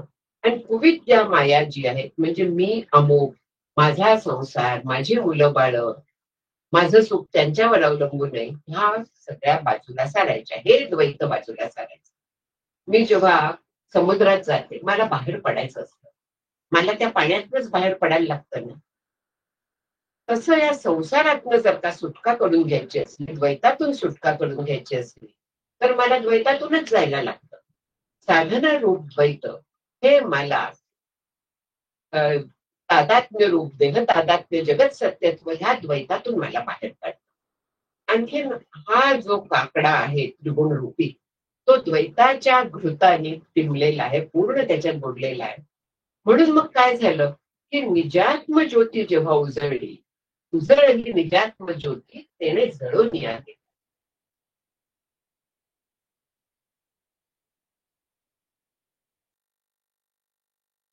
आहे. हे जेव्हा उजळलं, प्रकाशलं, हे जेव्हा मला ज्ञान झालं, तेव्हा द्वैत निघून गेलं, त्रिगुण गेले आणि संपूर्ण जग परमात्मा दिसायला. असं झाल्यामुळे सगळं भय भीती सगळं नाहीस झालं. म्हणजे इथेच सांगितलंय ते 3 गुणांच्या पलीकडे जायचंय. त्रैगुण्य विषया वेदा निस्त्रैगुण्य भवार्जुन, हे जे भगवंतांनी सांगितलंय की वेद म्हणजे सगळं ज्ञान आहे. प्रत्येक गोष्ट जगातली 3 गुणात्मक आहे, त्याच्या पलीकडे जायचं. कसं जायचं आपल्याला संत सांगतात, आपल्याला तेवढा वेळच नाहीये. पण तू गुणत्रयात अवघेरी मी माझे हे न करी, एक आत्मसुखांतरी विसंबजणी म्हणून माऊली सांगतात. गुणत्रयांचा अवघेर करायचा म्हणजे प्रत्येक गुणाचा जो स्वभाव आहे त्याच्या पलीकडे जायचा. रजोगुण जर का मला सांगतं की जरा चांगली साडी नेस, तिथे देवाला नटवायचं. म्हणजे याचा अर्थ असा नाही की नेसायची नाही, पण मी साडी नेसून कशी दिसते हा विचार नाही करायचा. माझी साडी युनिक आहे असं लोकांनी म्हणावं असं जर का वाटत असलं तर तो विचार नाही करायचा. व्यवस्थित राहायलाच पाहिजे. माझी फजिती सांगते मी. साधना चालली होती, मला वैराग्याचा अटॅक आला होता, सॉलिड अटॅक होता. आणखीन इंटरेस्टच वाटेल असा झाला होता. साड्या बिड्या म्हणजे मॅचिंग सगळं गेलं होतं. एक दिवस मला अचानक चूक पेटली. म्हणजे मला श्री गुरु आठवले आणि मग मनात आलं की अरे ते कधीतरी अव्यवस्थित असतात का, नेहमी अतिशय व्यवस्थित असतात. मला व्यवहारी जगात काहीतरी एक स्थान आहे. डॉक्टर म्हणून लोक माझ्याकडे बघतायत, क्लिनिक मध्ये येत आहेत. मी अशी बसून चालेल का, हे योग्य नाहीये. माझं हे जे वागणं आहे हे व्यावहारिक दृष्ट्या चुकीचं आहे. व्यवहार मोडाला परमार्थ नाही. व्यवहार व्यवहारासारखाच सांभाळला पाहिजे. आणि मग हा जेव्हा मला साक्षात्कार झाला तेव्हा मी पुन्हा व्यवस्थित इस्त्रीचे कपडे आणखीन हे सगळं बघायला लागलं. पण इथे जो आहे ना हा विवेक वेगळा असतो. म्हणजे इथे शो ऑफ करण्यासाठी विचार नसून व्यवहार सांभाळण्यासाठी विचार आहे. म्हणजे यातलं तारतम्य मी सांगते माझ्या फजितीतनं की काही काळ काही बरेच महिने मी तशी राहत होते. चुकीचं होतं ते. तिथे परमार्थाला एक प्रकारे मी डाग लावत होते, परमार्थाला खाली बघायला लावत होते की परमार्थिक माणूस म्हणजे असाच असला पाहिजे. असं नाहीये. व्यवहार पूर्ण सांभाळून परमार्थ करायचा. लग्नाला जाताना मी घरातली साडी नेसून नाही जाऊ शकत, तिथे शोभेल असंच जायला पाहिजे. हा व्यवहार सांभाळायचा असतो. परमार्थ म्हणजे संसार त्याग न करिता प्रपंच उपाधी न सांडिता जनामध्ये सार्थकता विचारायची होय. समर्थ आपल्याला जागोजागी सांगत असतात. म्हणून हे जे त्रिगुण आहे आणखीन हा जो द्वैताचा पसार आहे तो व्यवहार पूर्ण सांभाळून आपल्याला करायचा असतो. तिथे निजात्म ज्योती जेव्हा प्रकटते म्हणजे ज्या वेळी कधी मला आत्मज्ञान होईल त्यावेळी मी गुणत्रयांचा अवघेर झालेला असेल. आधी प्रयत्नपूर्वक करायला लागतो आणि नंतर त्याच्या आपण पलीकडे जातो. आणि प्रयत्नपूर्वक करताना आता जसं म्हटलं की स्वतः नटावंसं वाटलं तर देवाला नटवावं, ती प्रवृत्ती आहे आपली. ती प्रवृत्ती दाबली तर एखाद वेळी उफळून यायचा संभव असतो. त्याच्यापेक्षा त्या चॅनेलाइज करा.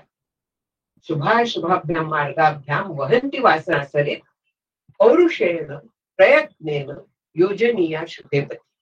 योग वासिष्ठात सांगतात की वासना सरित जी आहे, वासना म्हणजे संस्कार इच्छा, तर ती नदी शुभ आणि अशुभ अशा दोन्ही मार्गांना वाहत असते. पौरुष आणि प्रयत्न, पुरुषार्थ आणि प्रयत्न यांच्या साह्याने ती शुभ मार्गाकडे वळवावी. आपली जी रजोगुणाकडे तमोगुणाकडे जाणारी असते तर ती सत्वगुणाकडे वळवावी, ईश्वराकडे वळवावी. आणि ती तिथेच वाहत ठेवा. मग त्याच्या पलीकडे जाणं होतं.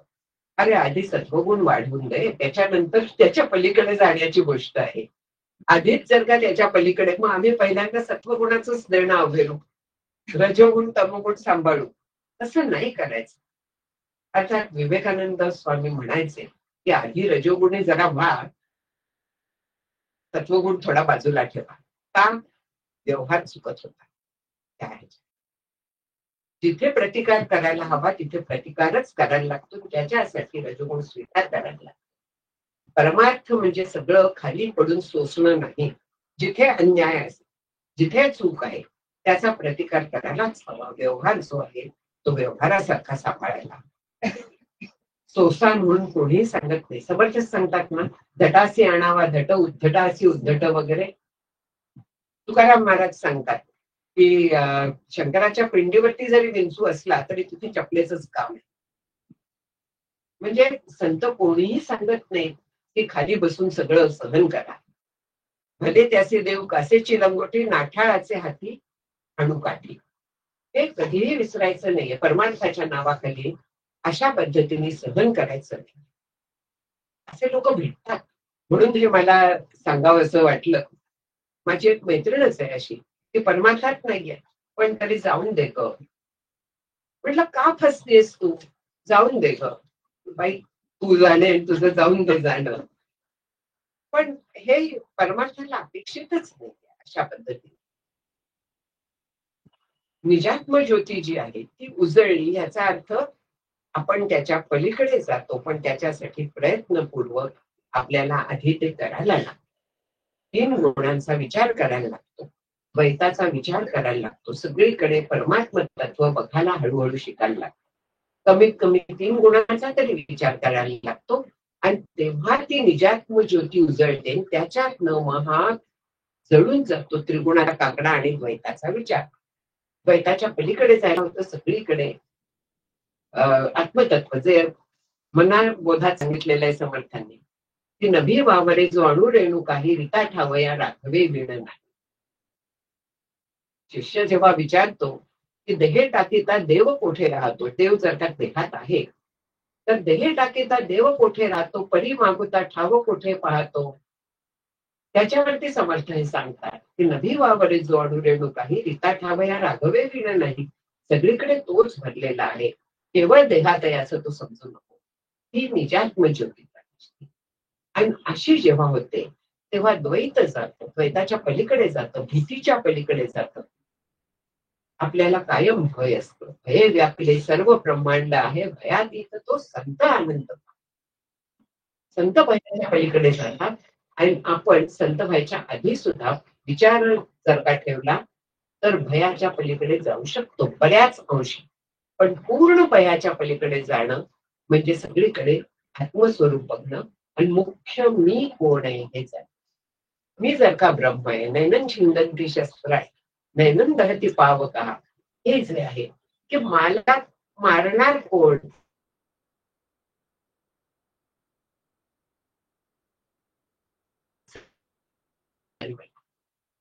हे जे आहे ते केवळ गायीच्या गोष्टी नाहीये. ह्या ज्या गोष्टी आहेत त्या विचार करायचे.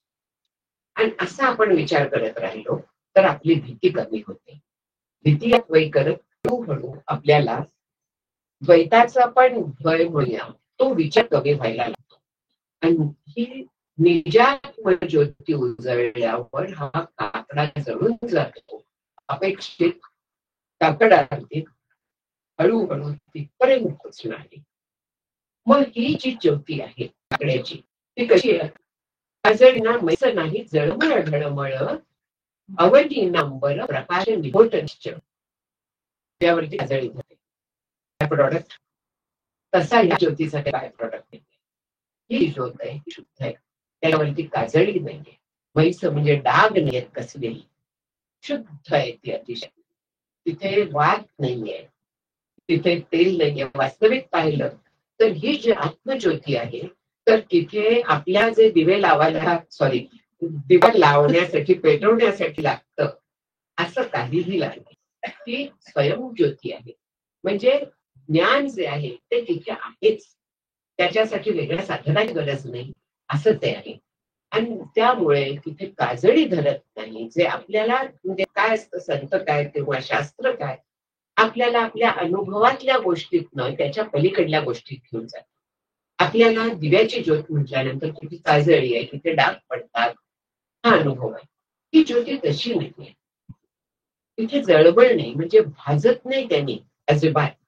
ढळबळ नाही, म्हणजे इथून तिथे ती ढळत नाही. ही सगळीकडे व्यापून पूर्णपणे स्थिर आहे, शांत आहे. ज्याला आनंद मालंड असं म्हणता येईल. अत्यंत शांत प्रकाश जिचा आहे.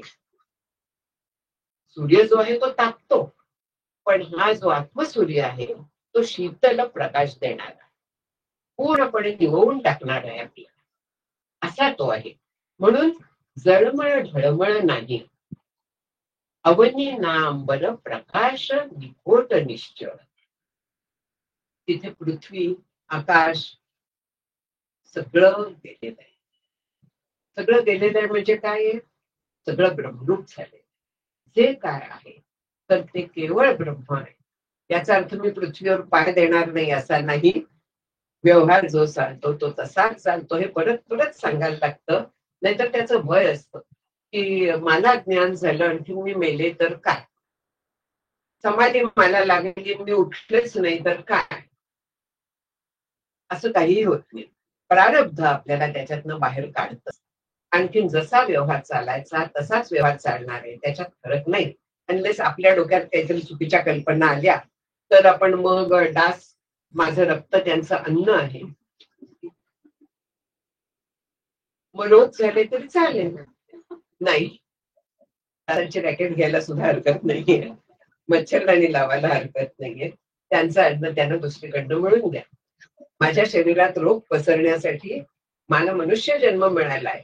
मनुष्य जन्म हा एकमेव अशी गोष्ट आहे की जी मला या ज्ञानाकडे घेऊन जाणार आहे. हा जन्म मला फुकट घालवायचा नाही, अशा चुकीच्या समजुतीतनं तो मला जपायचा आहे, निरोगी ठेवायचा आहे. त्याचा वापर करून घ्यायचा आहे, मला पुरेपूर वापर करून घ्यायचा आहे. आजारी पडले तर काय होणार आहे? ताकद राहणार आहे मला? अजिबात नाहीये. म्हणून हे सगळं बघायचं.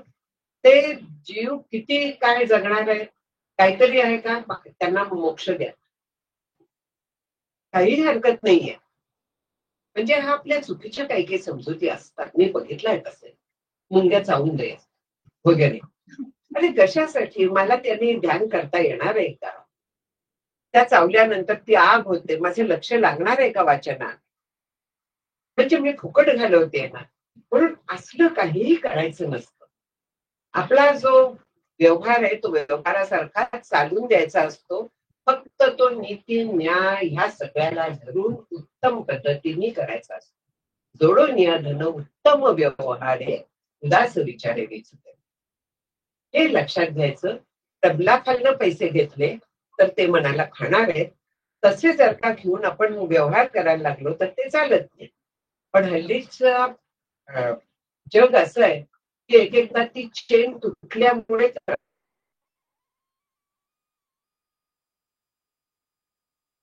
समोर येतात. अशा वेळेस मग काय करायचं? माझ्यावरती वेळ नाही आली हे मान्य आहे, पण प्रॅक्टिकल आहे अतिशय.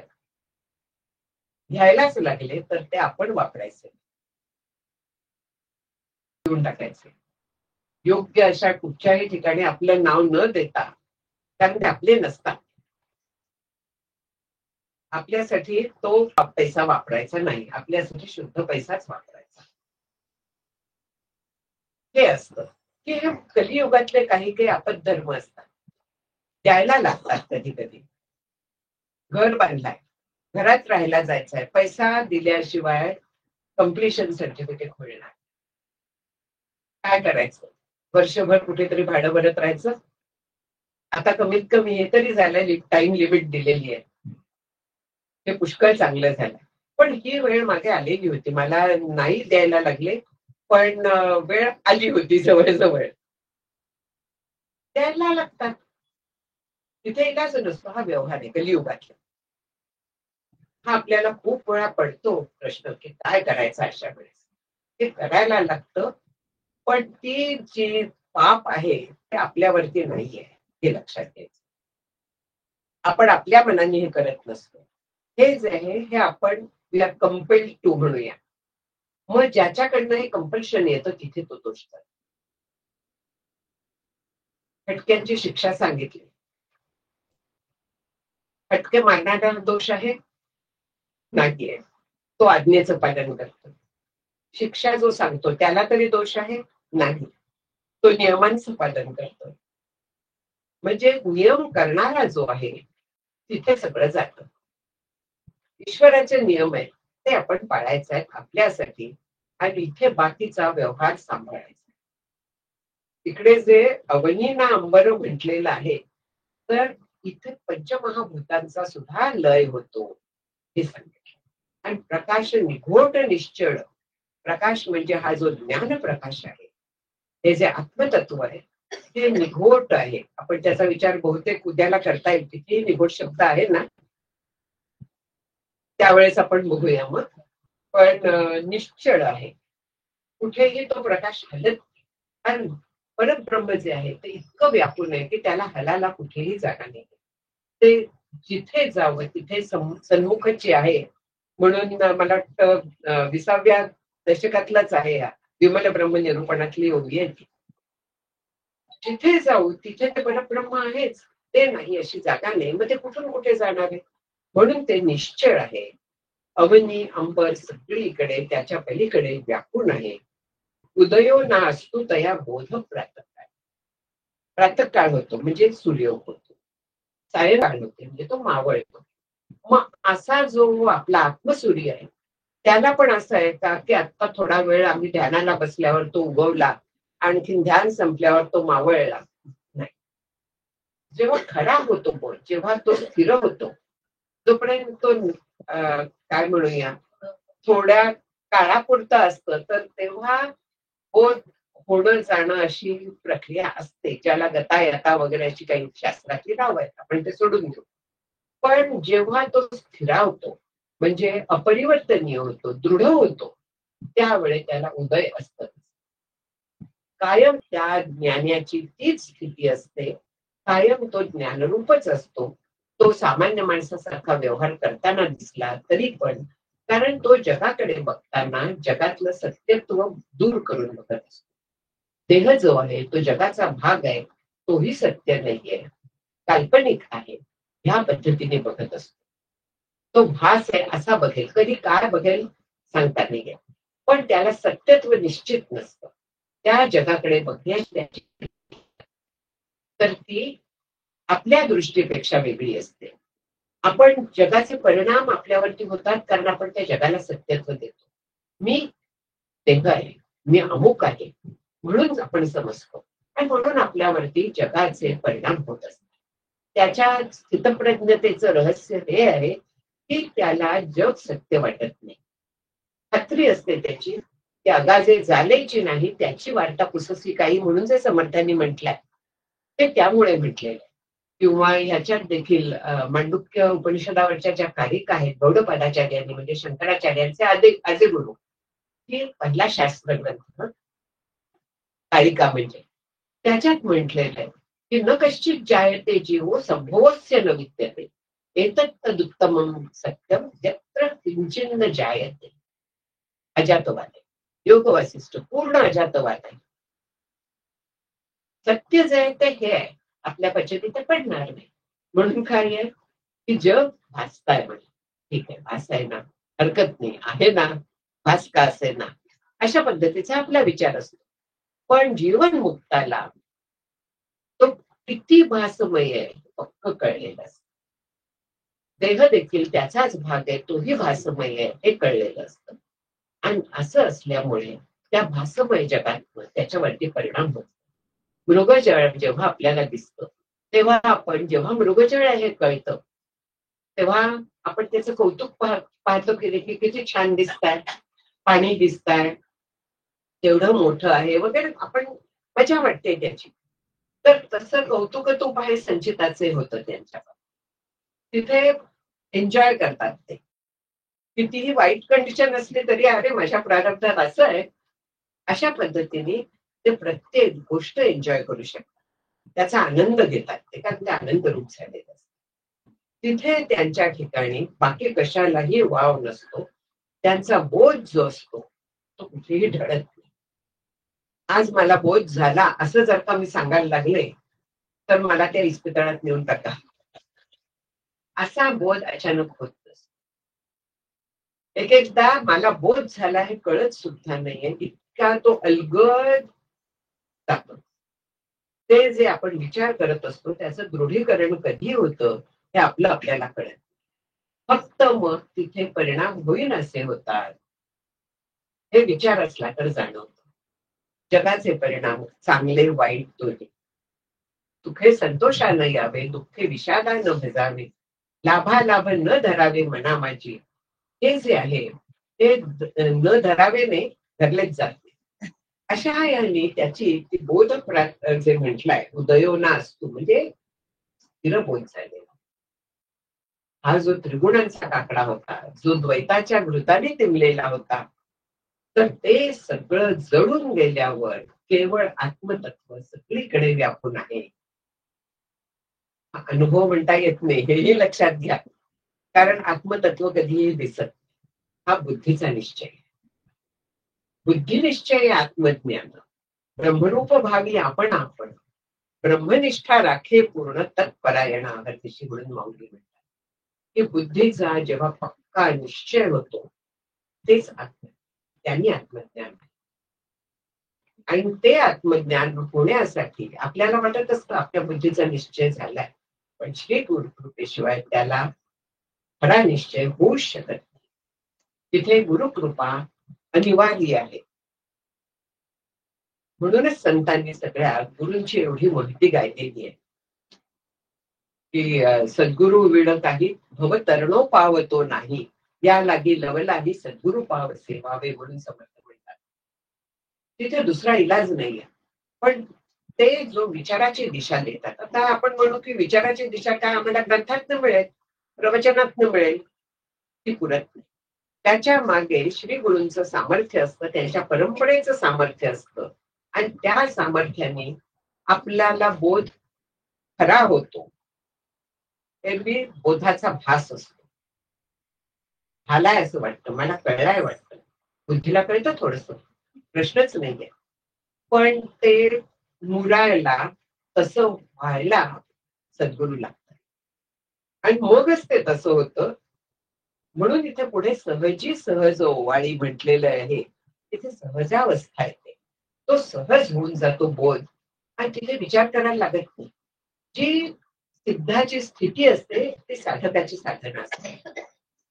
सिद्धाची स्थिती साधक प्रयत्नपूर्वक त्या पद्धतीने वागत असतो, आपल्यापर्यंत पोचून देत नाही, विचारपूर्वक आपल्यापर्यंत पोचून देत नाही.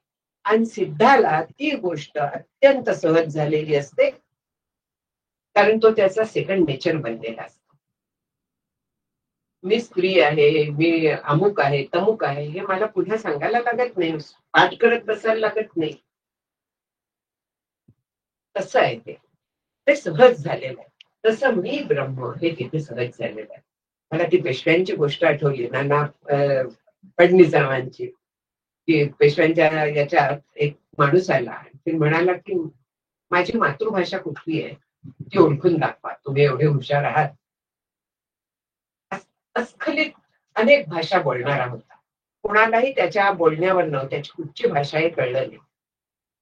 नाना फडणवीस बुद्धी ना, ते म्हणाले ह्याला राहून देईल, त्याची उत्तम झोपायची सोय केली, छान झोप लागेल एवढी व्यवस्था केली.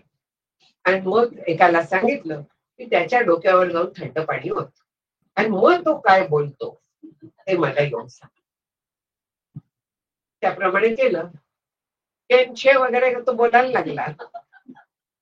नानांना कळलं कुठची मातृभाषा आहे, खरी भाषा कुठली आहे. तो म्हणाला कसं काय तुम्हाला कळलं? सहज काय आहे, पहिलं काय आहे ते आहे, मग ते आधी ते येणार आहे. जेव्हा जीवन मुक्त असतो त्याला हे सहज झालेलं असतं, इतकं सहज झालेलं असतं.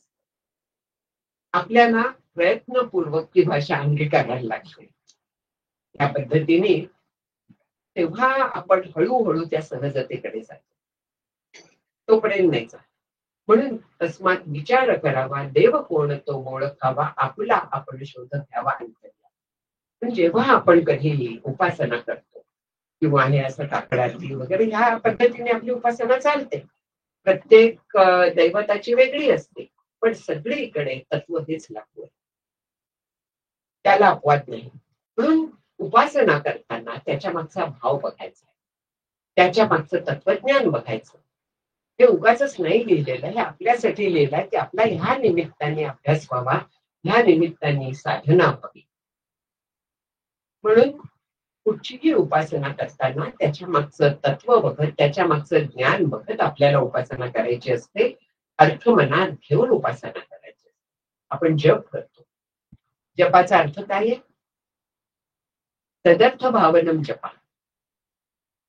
त्याच्या अर्थाचा विचार करून जेव्हा आपण उच्चार करतो तेव्हा तो जप, नाहीतर नाही होत तो जप, नाहीतर केवळ ती मेकॅनिकल एक क्रिया होत जाते. म्हणून कुठच्याही गोष्टी यदेव विद्यया करोति तदेव विद्यवत्तरम भवति, हे जे श्रुतीत सांगितलेलं आहे, तर ते लक्षात घेऊन आपण जी काय उपासना करतो त्याच्या मागचा अर्थ लक्षात घ्यायचा. जे स्तोत्र म्हणतो त्याच्या मागचा अर्थ लक्षात घेऊन ते जर का केलं तर आपल्याला संतांना जे अभिप्रेत असतं तसा त्याचा लाभ मिळतो. आणि काकड्याचं तेच आहे. मग ती सहजावस्था येते. रामी रामदास त्यांची मुद्रा आहे, सहजी सहज ओवाळ, सहजावस्था. आणि त्या देवाला त्याचं स्वरूप जाणून घेऊन तो काकडा ते ओवाळत आहे. थांबूया आपण, वेळ झालेली आहे मला वाटतं. बोला ना. कापडाचं आहे का काकड वाटी वाटी धरून काढायचं. तो वाटी ज्या असतात तर मला ह्याच्या मागचं तत्वज्ञान फ्रँकली सांगायचं तर माहित नाही. पण जेव्हा आपण असं काडीला कापड घट्ट गुंडाळलं जातं ना, तेव्हा ते खूप वेळ जळत राहतं. आणखी वाटी ज्या असतात त्या ओवाळताना पटकन भिजायचाही संभव असतो. म्हणजे केवळ हा लॉजिकल विचार करते, बाकी त्याच्या मागे काय तत्वज्ञान आहे मला माहित नाही. कापडाचं वस्त्र असतं त्याच्यामध्ये तंतू असतात, ते आपलं शरीर पण तंतू आहे, ते सगळे जळून जाणं पारमार्थिक अर्थ असू शकतो. आपण विचार करूनच लावून घेत असतो. मला असं वाटतं की बरीच प्रवचन आपण आतापर्यंत ऐकत असतो.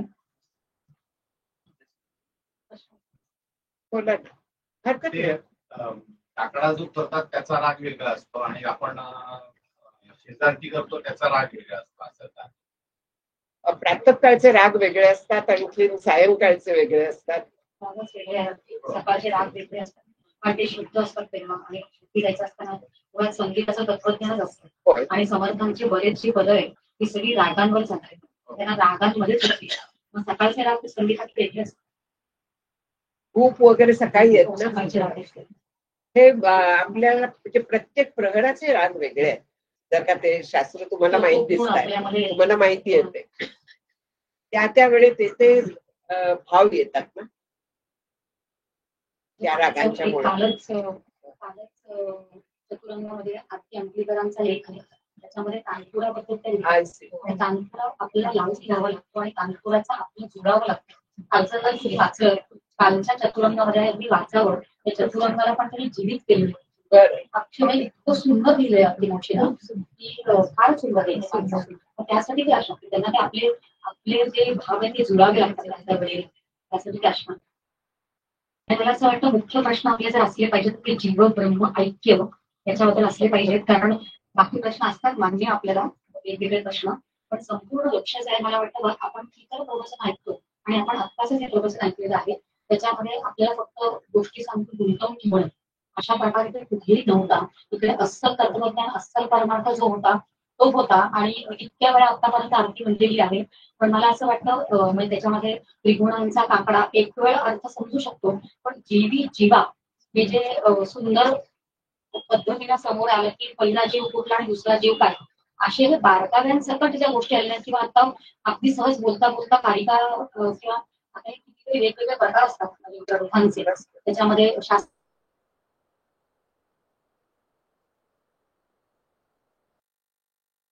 टीका आहे आणि सहज बोलता बोलता जे तत्वज्ञान येतं मला असं वाटतं की ती आपण नोट करून ठेवावं अशा कारण सकट मला असं वाटतं आताच प्रवचन झालेलं आहे तिथे आपण धन्यवाद द्यावे इतकं सगळं तत्वज्ञान येऊन सहज ते आपल्या समोर बोललेलं मला वाटतं आपण याचा जास्तीत जास्त लाभ घ्यावा उद्या पण आपण सगळ्यांना आपण त्यांना धन्यवाद द्यायलाच आणि उद्या पण आपण नक्की यावं आणि आपल्यापैकी जर कुणाला एखाद्या आमच्या समोर आहेच आहे पण एखाद्या 2 दिवसात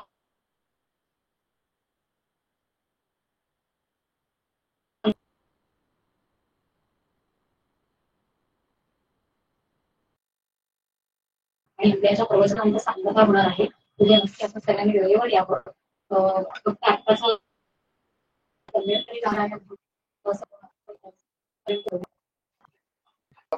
येतेस